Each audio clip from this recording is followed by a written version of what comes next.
गायत्री माता, परम पूज्य गुरुदेव, जिनके संरक्षण में हम सभी लोग आते हैं, हम सबको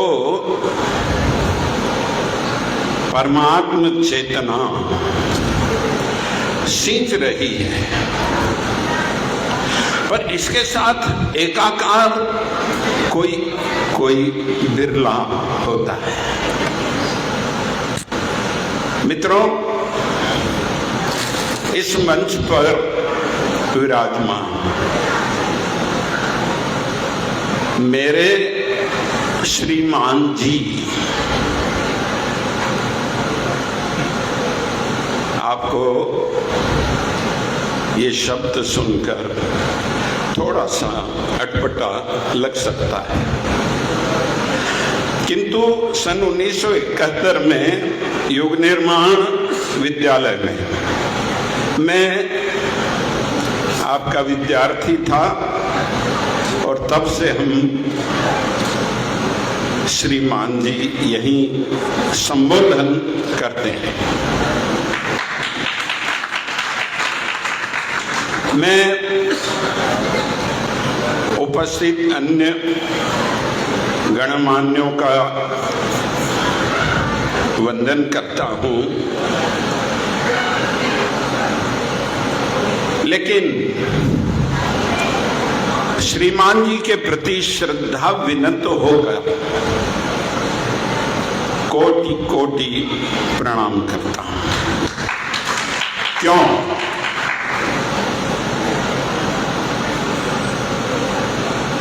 लोकाचार का नमन होता है, एक जरूरत का नमन होता है, एक भय का नमन होता है,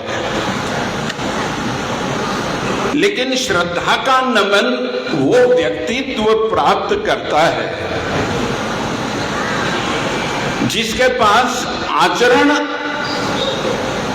वाणी और व्यवहार में समानता होती है,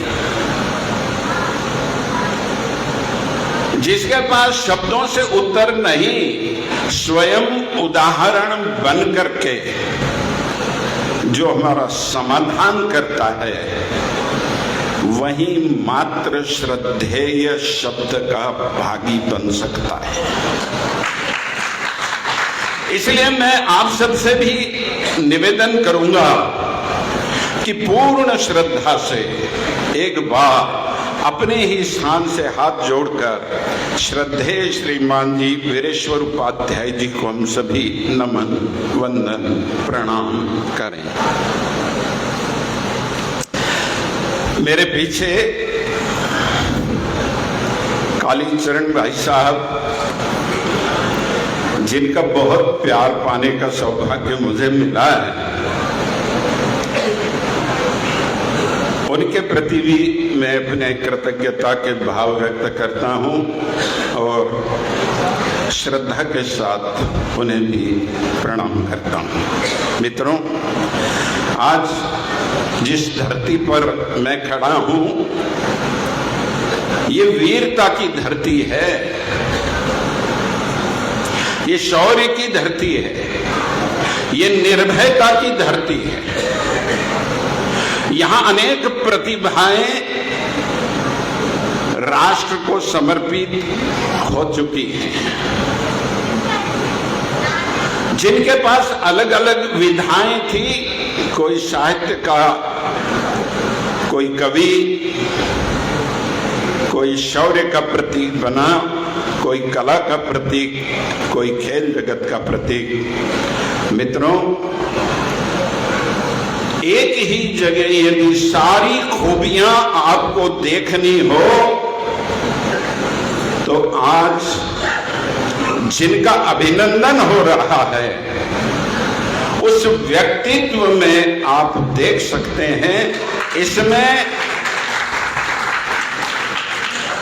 मैं कोई शब्द छल चारणगिरी या भागगिरी नहीं कर रहा हूं।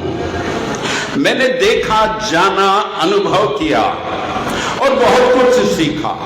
बड़ी बात कह दूं तो ये मैं पूरी भीतर की गहराई से कहना चाहता हूं कि परम पूज्य गुरुदेव को यदि मैंने जिस अंश में भी समझा होगा तो मेरे श्रीमान जी के कारण। मित्रों, इसलिए अभिनंदन व्यक्ति का नहीं, उसके व्यक्तित्व का होता है। व्यक्तित्व अमर होता है। व्यक्तित्व सदियों तक अपनी प्रेरणा लेकर के अनेक जीवन को दिशा देता है। तो मित्रों, जिन्होंने अपने आप को शिष्य बनकर दिखाया, हम उनका अभिनंदन कर रहे हैं। जिन्होंने आचरण से जीकर दिखाया, साधना से स्वयं को साध कर दिखाया, चिंतन से चिंतक बनकर दिखाया, हम उस व्यक्तित्व का अभिनंदन कर रहे हैं। मित्रों, धैर्य से जो धीर पुरुष बनकर समस्त नाम पद यश की भौतिक कामनाओं से ऊपर उठकर जिसका व्यक्तित्व अपनी प्रखरता लेकर, प्रेरणा लेकर हम सबके बीच आज भी उपस्थित हैं, मैं उस व्यक्तित्व के अभिनंदन को करतल ध्वनि के साथ पूर्ण करने का निवेदन करता हूं।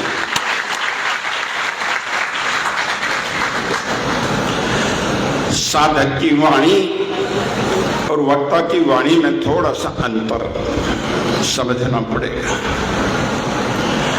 वक्ता मस्तिष्क से, मतलब अपनी ज्ञान के संग्रह से, मुख से बोलता है और श्रोताओं के कान सुनते हैं। पर साधक अंतःकरण की भीतर की गहराई से बोलता है और भीतर तक उसकी बात भेदती हुई चली जाती है। इसलिए साधक की वाणी आज भी सुननी हो, आप गायत्री परिवार के हो ना हो, तब भी श्रीमान जी के किसी प्रवचन को उठाकर सुन लीजिए, आप वही अनुभव करेंगे जो मैं व्यक्त कर रहा हूं। मित्रों, आत्मनिरीक्षण, आत्मसुधार का आवाहन सतत जिनकी वाणी करती रही, कहते हैं परम पूज्य गुरुदेव की आग उनके भीतर पूरी जस की तस धधकती थी। यूं भी यदि ये कहा जाए कि जिसने गुरुदेव का दर्द पिया और उनके विचारों को जिया, वही केवल उनका उत्तराधिकारी हो सकता है।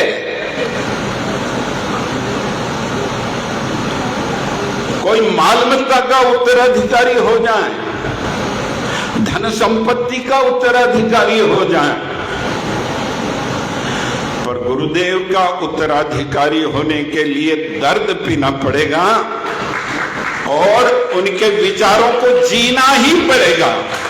इसके बिना कोई भी उनका उत्तराधिकारी नहीं हो सकता है। यही बात उन्होंने अपने अंग अवयवों के माध्यम से, अपने को अंग अवयव कहा, सबको कहा, मैं भी हूं, आप भी हैं, तो दर्द है उसमें उनके भीतर का और आग्रह है कि उनके विचारों को हम भी जी करके उनके उत्तराधिकारी बन जाएं, पर एक उत्तराधिकारी जिनका हम अभिनंदन कर रहे हैं, प्रत्यक्ष अपनी आंख से देखें और दिल और दिमाग को संतुलित करते हुए समझने का प्रयास करें।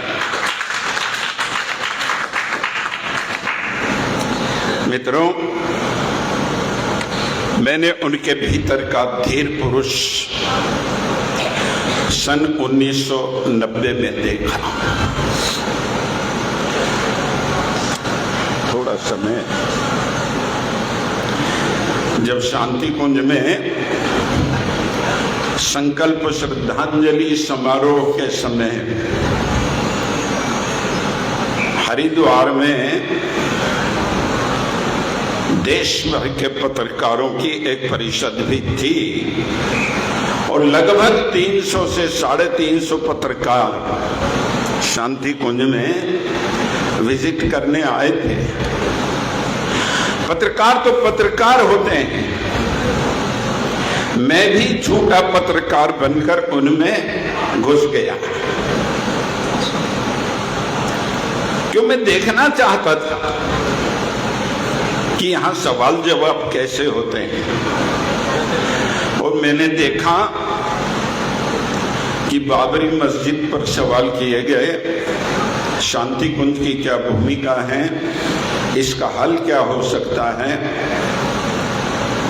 और आदरणीय श्रीमान जी ने उसके जो जवाब दिए वो यदि मेरे भीतर अंकित हैं, आप भी सुन लें। जिस दिन हिंदू मंदिर में जाकर भगवान की पूजा करेगा, जिस दिन मुसलमान मस्जिद में जाकर खुदा की इबादत करेगा, उस दिन ये प्रश्न अपने आप हल हो जाएगा। इस जवाब पर 1 मिनट तक पत्रकारों ने तालियां बजाई थी, 1 मिनट तक। और मेरे जीवन में पत्रकारों के द्वारा तालियां इतनी लंबी बजाते हुए देखने का अविस्मरणीय प्रसंग था। वो क्या सूझबूझ थी श्रीमान जी की। राष्ट्रीय नेतृत्व, संस्कृति की रक्षा, किसी को आहत किए बिना हल निकाल देना, कोई गुरुदेव का सच्चा शिष्य ही व्यक्त कर सकता है। इससे आगे मैंने कई प्रसंगों पर 1998 में फिर शांति कुंज में किसी कारण से वैमनस्य की विस्फोटक आग लगी थी। उस समय में भी शांति कुंज को किसी ने बचाया है अपनी धीरता के कारण, तो मेरे श्रीमान जी। मित्रों, 2011 की दुर्घटना को सब लोग जानते हैं। उस समय श्रीमान जी ने मंच से एक बात कही थी कि जो दुर्घटना घटित हुई है उसके लिए हम जिम्मेदारी लेते हैं और जहां हमारी चूक हुई है उसको हम पूरी तरह ठीक करने का प्रयास भी करेंगे। उसी दिन शाम को नेशनल चैनल पर ये खबर आई कि इस देश की पहला एनजीओ ऐसी संस्था है जिसने दुर्घटना की जिम्मेदारी स्वयं पर ले ली। एक सच्चा व्यक्तिमत्व ही इतनी निर्भयता के साथ सत्य को प्रकट कर सकता है। मित्रों, समुद्र में खड़े स्तंभ की तरह किसी भी आंदोलन को अनेक मुश्किलों से गुजरना पड़ता है, थपेड़े सहन करने पड़ते हैं, पर हर मुश्किल में अपनी निष्ठा के साथ, निष्ठा के बल के साथ कोई आदमी अड़ी चट्टान की तरह खड़ा हो जाए और सबके भीतर साहस का स्फुरण भर दें, वो अभिनंदन के पात्र मेरे श्रीमान जी।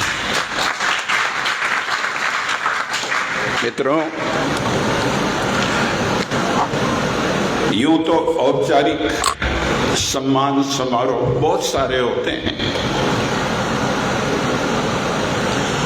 पर एक जीवन जीकर दिखाने वाले ऐसे अष्टपहलू व्यक्तित्व का आज सम्मान समारोह हो रहा है। ये सौभाग्य की बात है। हम संख्या में भले ही कम हो, पर समझने वाले यहां बैठे हैं, दर्द की किरण अपने भीतर लेकर यहां बैठे। वे सदैव पाक्षिक के संपादकीय में, अब सभी लोग पढ़ते होंगे, पर मैंने जो जाना है वो अभिव्यक्ति शायद आपकी भी हो सकती है, पर मैं व्यक्त कर रहा हूं कि पाक्षिक का संपादकीय एकमात्र ऐसा संपादकीय पत्रकारिता जगत का है जिसमें अपनी कमियों पर इंगित किया जाता था कि हम कहां कम पड़ रहे हैं, गुरुदेव को समझने में, सिद्धांतों को समझने में, अपनी चाल चलने में। ये दर्शाने वाला कोई विचारों का योद्धा ही हो सकता है, और आज ऐसे योद्धा का हम सम्मान कर रहे हैं। इस सौभाग्य की बात है। सदैव आत्मसमीक्षा पर उनका जोर रहता था। जो मैंने सीखा, देखा, अपनाने का भरसक प्रयास किया, तो कभी उन्होंने कहा था कि युग शक्ति गायत्री को अपने तप के बल से आकर्षित करकर परिवर्तन की शक्ति लेकर आने के लिए परम पूज्य गुरुदेव ने सहमत कर लिया था और युग शक्ति स्थापित हो गई परिवर्तन की सामर्थ्य लेकर। बड़ी खुशी की बात है। और वो कल्प वृक्ष के रूप में, कामधेनु के रूप में और पारस के रूप में स्थापित हुई है। लेकिन मैं खेद के साथ ये बात कहना चाहूंगा कि हमने कल्प वृक्ष, पारस और कामधेनु का अर्थ लगाने में एक बड़ी भूल की है। कामधेनु के पास जाकर के हमने भौतिक कामनाएं करनी शुरू कर दी थी, जबकि युग निर्माण के लिए ऊर्जा की कामना करनी थी। कहीं चूक हुई हमसे। कल्प वृक्ष के नीचे बैठ करके हमको ये इच्छा करने की आवश्यकता थी कि हमको युग परिवर्तन अपनी आंखों के सामने देखने को मिले, ऐसे पुरुषार्थ करने की सामर्थ्य प्रदान करो। और पारस के पास चिट्ठी आ गई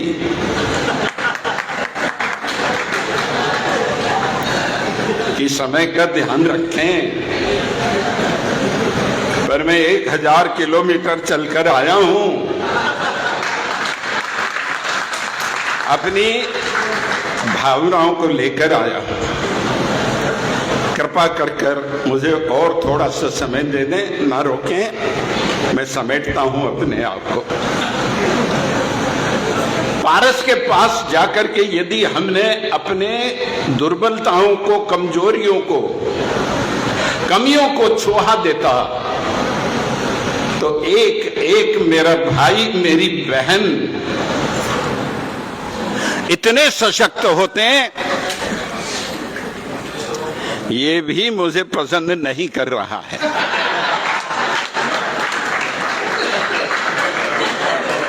क्या भैया? पर्याय है।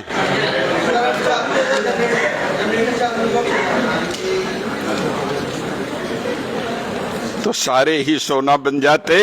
आवाज आ रही है? हाँ। आगे मैं ये कहना चाहूंगा, दुख के साथ पर समझते हुए वर्तमान समय में किसी आसुरी माया ने हम सबको ग्रसित कर लिया है। यदि हम थोड़ा भीतर झांके तो अनुभव कर सकते हैं कि आसुरी माया ने हमको ग्रसित कर रखा है। कैसे बाहर निकलें? मैं एक सूत्र याद दिलाना चाहता हूं, परम पूज्य गुरुदेव वंदनीय माता जी का। क्या हुआ भैया? परम पूज्य गुरुदेव वंदनीय माता जी का वो औरा याद करो। बहुत सारे बुजुर्ग यहाँ बैठे हैं। जब दूर से कोई पीला वस्त्र पहना हुआ व्यक्ति दिखाई देता था, वो अनजान भले ही हो, इधर ये भाव उभर जाता था कि अपना कोई आ रहा है। क्या अपनत्व था? 9 दिवसीय सत्र की विदाई के समय बेटी क्या रो दे, उससे ज्यादा फपक फपक करके वो शिविरार्थी रोता था। कहां गया वो औरा? कहां गया वो प्यार, वो आत्मीयता, वो अपनत्व? बस इसको यदि फिर से पकड़ पाएंगे तो मैं निश्चय के साथ ये बात कह सकता हूं, अपने ही गुरु को साक्षी मान करके, कि कोई भी माया हमको ग्रसित नहीं कर सकती और सारे शक्तिपीठों को विवाद अपने आप समाप्त हो जाएंगे। आप सबको थोड़ा सा विचार करने की आवश्यकता है। ये मंच विचार मंच है, केवल सत्कार का मंच नहीं है। इसलिए मित्रों, बहुत सारी बातें आपके साथ करनी थी, पर कठिन से कठिन परिस्थिति में कोई ना डगमगाए। ये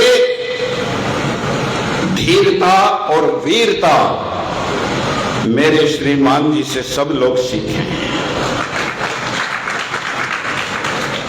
और एक बात मैं कभी स्तब्ध रह जाता हूं, ऐसी 2 प्रसंग में आपको सुनाना चाहता हूं। छोटे से प्रसंग हैं, वर्तमान समय में क्या हुआ सब जानते हैं, कोई उल्लेख नहीं करना चाहता,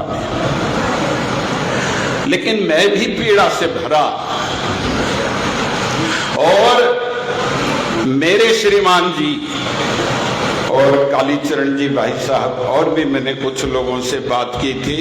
मैं जानना चाहता था कि इस पीड़ा के समय उनकी क्या अवस्था होगी, जिन्होंने अपना जीवन का प्रत्येक क्षण, रक्त का एक एक कण इस मिशन के लिए चिन्ह दिया हो, और उनको कोई षड्यंत्र से उपेक्षित करते हैं, अपमानित करने की योजना बनाए। उस समय मैं वो थाह लेने के लिए फोन पर उनसे बात कर रहा था। मैंने पूछा, श्रीमान जी इस समय आप पीड़ा से भरे होंगे? तो उन्होंने मुझसे कहा कि नहीं, मैं किसी पीड़ा से भरा हुआ नहीं हूं, मैं तो गुरुदेव की लीला मानता हूं इसको।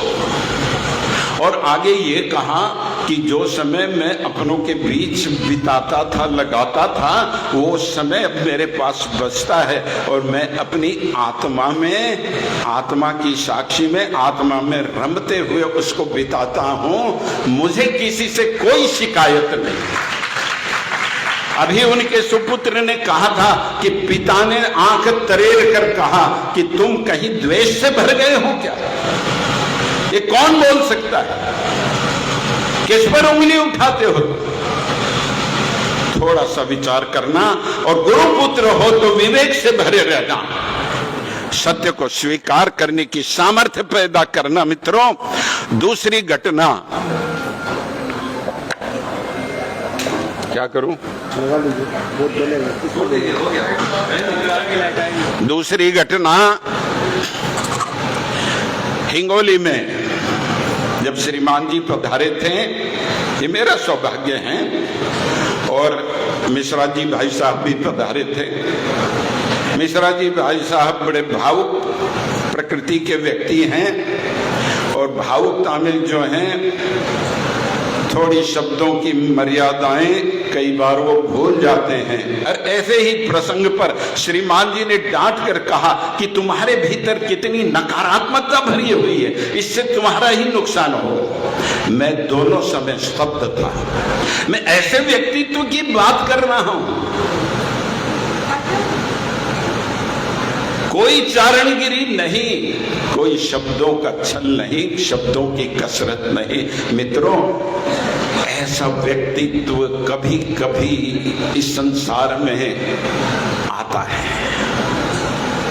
गुरुदेव के लिए कहते हैं वो तो चेतना पुरुष है, अवतारी पुरुष है, पर एक शिष्य अपने आप को इस रूप में सिद्ध करता है।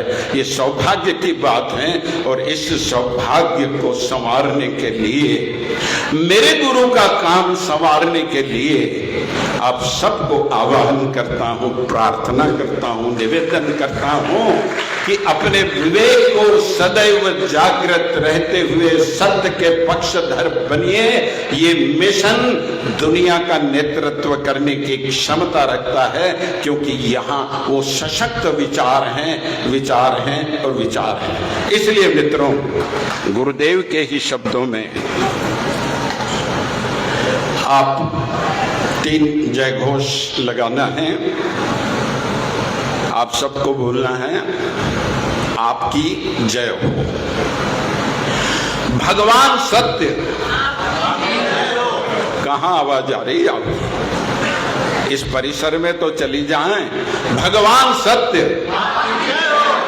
भगवान प्रेम, भगवान प्रेम, भगवान न्याय, भगवान न्याय, सत्य, प्रेम और न्याय की इस डोर को पकड़ करके हम गुरु का काम यदि करेंगे तो देखते देखते अपने साथ साथ अनेक अनेक लोगों को तारते चले जाएंगे। इस बात पर विश्वास रखिए। मुझसे कोई ऐसा शब्द निकल गया हो जो आपको पसंद नहीं है तो क्षमा कर देना। मैं अपनी वाणी को विराम देता हूं। धन्यवाद।